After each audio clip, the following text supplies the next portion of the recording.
Two retired cops for Christ here, Jess Romero, Paul Clay, talking about the way the French Revolution has really been transported over here to America in the last couple of years. And this is a well-written article put out by Dr. Jonathan Turley. I think he's a Orthodox Christian, I believe. I'm almost positive. There's a counter-constitutional movement building in law schools and across the country. And although Mistel has not advocated violence, some on the left are turning to political violence and criminal acts. It is part of the righteous rage that many of them see as absolving them from the basic demands not only of civility but of legality. Jess, I'm just reminded as I read that this guy Luigi Mangione and how he assassinated the president of United Healthcare, and they are hailing him as some type of a hero, Jess. Unbelievable. Yeah, this kind of violence, and this is what happens, by the way, with revolution and and the left. If we look at history, we see they push and push and push, and then finally, when they get strong enough, Jess, it's all about murder. It's all about killing, and this is, that's like the final step of it. You shared something with me, Jess. On the commercials, and it was a quote. Why don't you share that real quick? Archbishop Fulton Sheen, back in the 70s, he said that there are three things that demonstrate that a society is under satanic siege, under satanic influence. Number one, the love of violence. Check that box off. Yep. The love of nudity.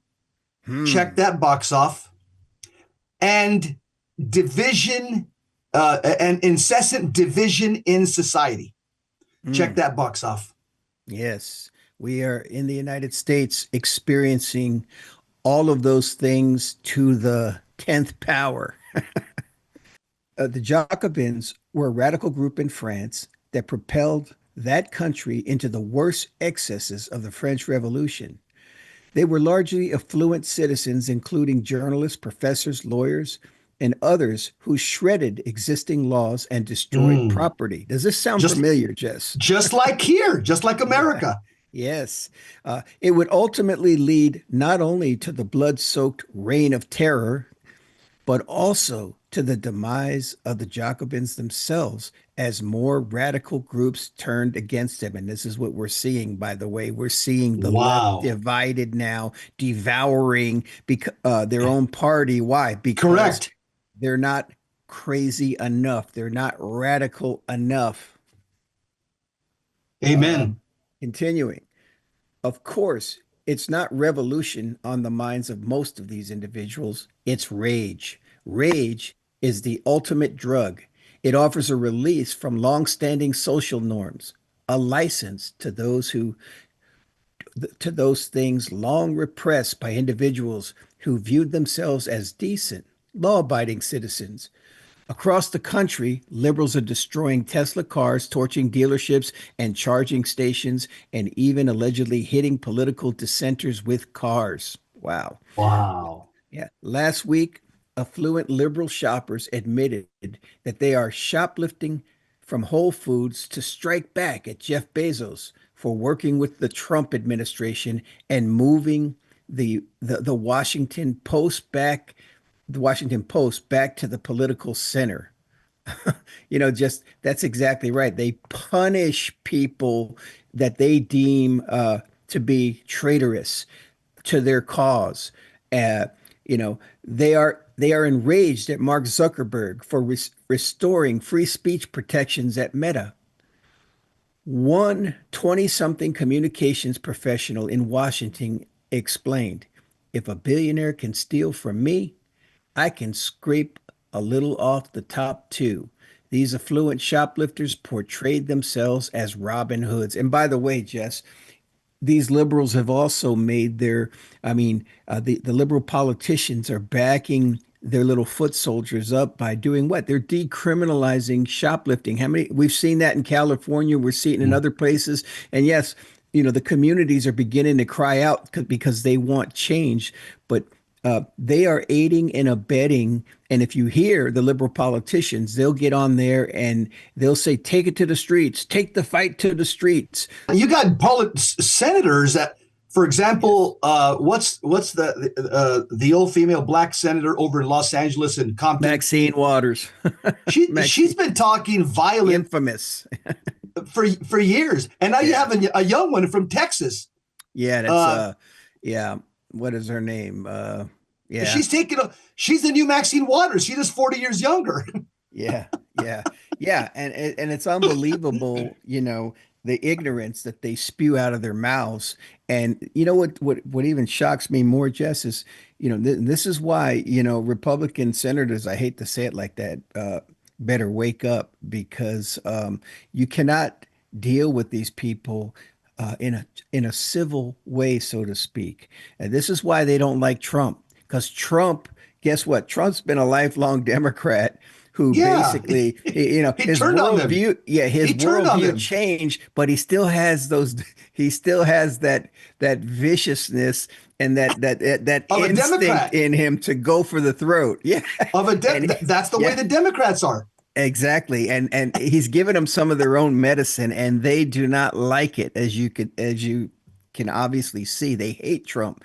He is probably the most hated politician in modern times, and at the same time, the most loved. And the most effective, Yeah. Yes. because he's Yes. been saying the same thing for 30 years since he was a young man. China, Japan, all these other nations are ripping us off. They're ripping us off. Yeah. He's Yeah. been, Yeah. oh, and Jasmine Crockett is the other, yeah, Yeah. the Yeah. new Maxine Waters. Thank you, Ann. Yeah, she walked in. Yeah, Jasmine Crockett. It's like yeah, they almost seem like cartoon characters, Jess. They really do. But listen, we have to take this serious. Like you said, this is the French Revolution made present today, yes, and we are literally in a knife fight for the survival of our country, the survival of our way of life. And guess what? And we know that our church will survive because guess what? The blood of the martyrs is nothing but seed for the church. So, yes. yeah, persecution, and suffering perfect our love for God. So, Amen. yeah, for us, it doesn't matter on that level, but we love this country. We're patriots. We Yeah, want to, yeah. fourth Go ahead, commandment Jess. of the Catholic Church says that it's Yeah. a patriotism is part of the fourth commandment. Love of Mhm. God, love of your parents, love of your neighbor, love of country. That all Yeah. falls under the fourth commandment. Yeah. It says on college campuses, affluent students and even professors are engaged in political violence. Just this week, University of Wisconsin professor Jose Felipe Alvergue, head of the English department, turned over the table of college Republicans supporting a conservative for the Wisconsin Supreme Court. The professor reportedly declared, quote, the time for this is over, close quote.